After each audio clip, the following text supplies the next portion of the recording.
Sebagai penggemar Justin Bieber yang disebut dengan Belieber, Aurel Hermansyah tentu saja tidak ingin ketinggalan untuk menonton konser sang idola di tanah air.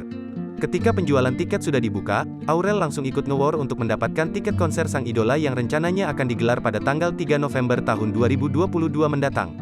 Sayangnya Aurel justru merasakan sulitnya mendapatkan tiket konser Justin Bieber di Jakarta.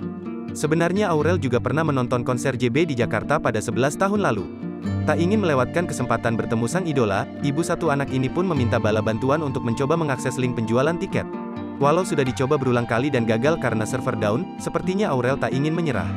Sebagai seorang suami yang melihat istrinya kesusahan mendapat tiket konser Justin Bieber di Indonesia, Atta menyarankan Aurel untuk menonton di negara lain.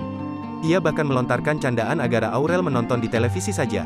"Ampun aku, nanti aja nontonnya gitu loh, kan dia turnya ada di negara-negara lain," ucap Atta Halilintar dikutip dari YouTube Aureli Atta, Jumat, tanggal 1 April tahun 2022.